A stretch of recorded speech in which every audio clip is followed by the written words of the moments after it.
Existe um inimigo da nossa vida espiritual que é pouco comentado, é pouco falado. E esse inimigo se chama entretenimento. Mas antes de eu decorrer e conversar sobre esse inimigo, curta e compartilhe para nos ajudar e a que alcance mais almas e abençoe mais pessoas. Esse inimigo da nossa vida chamado entretenimento é um inimigo lícito. Eu não estou dizendo que o entretenimento é pecaminoso. Eu não estou dizendo que o entretenimento não é algo bom. Sim, é algo bom.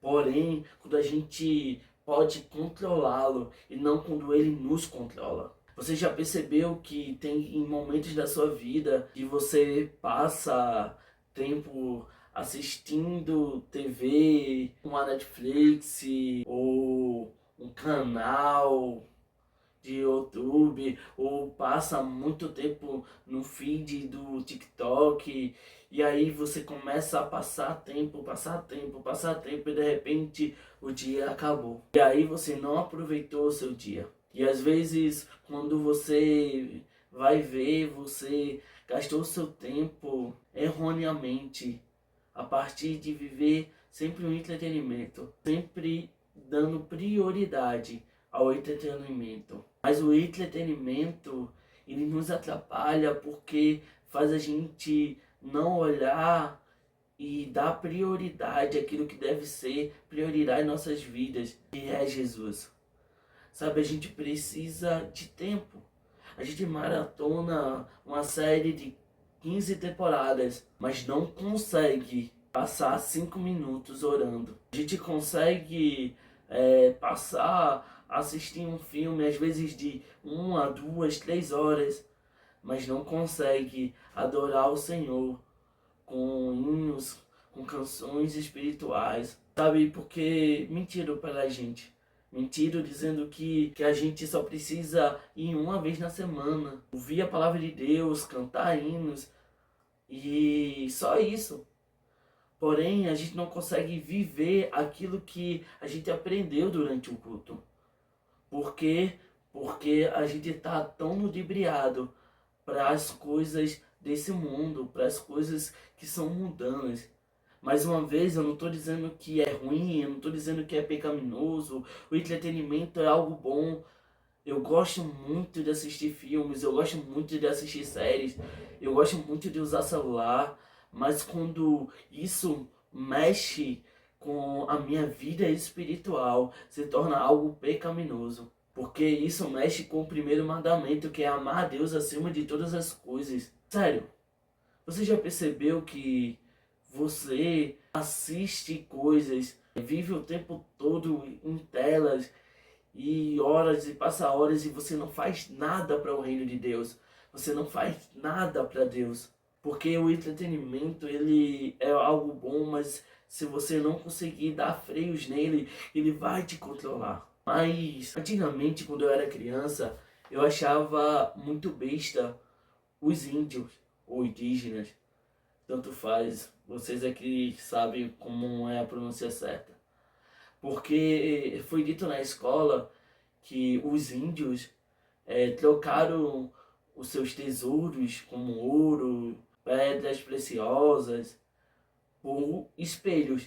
E a gente tipo ria, a gente, nossa, como os índios eram besta, eles não sabiam o valor daquilo que eles estavam perdendo. Mas você já percebeu o que é a tela? A tela simplesmente é um espelho. E a gente está perdendo o que é mais precioso, que é o nosso tempo. Sabe, C.S. Lewis disse que aquilo que não é eterno é eternamente inútil. E aí a gente está gastando o nosso tempo com coisas supérfluas. Coisas como, sei lá, um novo anime, o dorama, um jogo de futebol. E a gente está perdendo tempo. E não temos tempo para perder tempo. Porque se você precisa entender que nós estamos vivendo dias onde a gente precisa fortalecer o nosso homem interior com as orações, fortalecer a nossa mente, renovar a nossa mente para as coisas que vêm do alto. E sabe, Isso vai fortalecer o nosso coração. Você pode passar horas assistindo uma série, mas passe um tempo também orando. Sabe, o entretenimento, ele é algo bom, mas ele fora de controle, demasiadamente, ele é como se fosse um monstro entrando de pouquinho em pouquinho na sua mente. E de repente você se torna aquilo que você está vendo. Tudo aquilo que você observa demais, você vê demais, você acaba pegando e se tornando aquilo que você vê, aquilo que você consome. É vívido que quando eu lia muito livros, não era cristão, eu me pegava sentindo as dores do personagem. Eu me sentia dentro da história. Quantas vezes eu jogando videogame eu me sentia como um personagem, fiquei triste com o personagem. Ou quantas vezes eu chorei assistindo uma série. E às vezes eu repetia linguagens e palavras daquilo da série. Porque eu passava tanto tempo assistindo, tanto tempo vivendo, olhando aquele entretenimento, estava me tornando a cultura da série.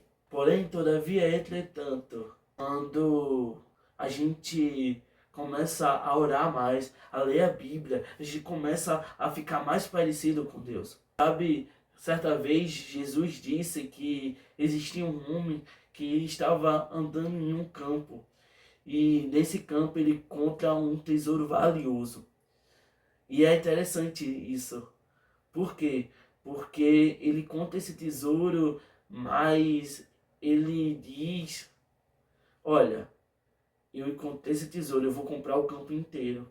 E ele pega e compra esse campo inteiro. Agora, pense comigo, não era mais inteligente ele simplesmente ficar só com um tesouro? Ele já tinha encontrado o tesouro, ninguém sabia.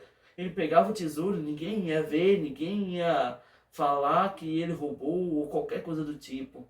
Mas não, ele prefere comprar o campo inteiro, porque na mentalidade dele, se ele, sem querer, encontrou um tesouro, imagine no campo todo. Isso é o Evangelho. Quando a gente encontra Jesus, a gente percebe que a gente encontrou o nosso amado, o desejado da nossa alma. E aí a gente percebeu que ele é um tesouro inestimável. Porém, existe pessoas que vão conseguir se aprofundar mais e encontrar mais desse tesouro, usufruir mais desse tesouro. Mas tem pessoas que vão viver uma vida acomodada, um culto de domingo, um culto durante a semana, e não tendo a realidade de viver uma vida consagrada ao Espírito Santo. Sabe, a gente está perdendo muitas coisas com coisas. A gente está perdendo coisas com coisas supérfluas. A gente está perdendo tempo quando não existe tempo. Se você entendeu isso, por favor, volte a ler um livro cristão, volte a ler a Bíblia, volte a se conectar com Deus. Fecha esse vídeo, vai procurar mais Deus. Cara, mas você pode dizer, mas Robson, eu estou aqui assistindo coisas cristãs, eu estou aqui vendo pregações, tudo bem, isso é maravilhoso, isso é vívido, mas será que você está vivendo experiências verdadeiras com Deus? Ou você só está vivendo uma mensagem de outro? Sabe, Jó, ele só ouve falar de Deus. E quando ele ouve falar de Deus, ele vira um homem temente a Deus. Ele desvia do mal. Porém, todavia, entretanto, ele não conhecia Deus. E aí acontece tudo que acontece com Jó, e você já sabe bem a história. E aí ele conhece realmente quem Deus é. Talvez Jó, por ser um homem muito rico, esteja totalmente tomado do seu tempo com os cuidados da fazenda que ele tinha, ou das fazendas que ele tinha. E aí, beleza, quando eu tinha de madrugada, ele conseguia sacrificar animais. Porém, ele não deu tempo de ele procurar se encher mais de Deus. E Jó não tinha o Espírito Santo. E olha que, como eu falei, eu conheço pessoas que conhecem muito sobre vários livros. Pessoas que conhecem personagens e histórias de vários livros, mas dizem que a Bíblia é um livro difícil. Porém, todavia, entretanto, nenhum desses livros que ela leu, você poderia falar com o autor. São as Santas Escrituras que você pode falar com o Redentor das nossas vidas.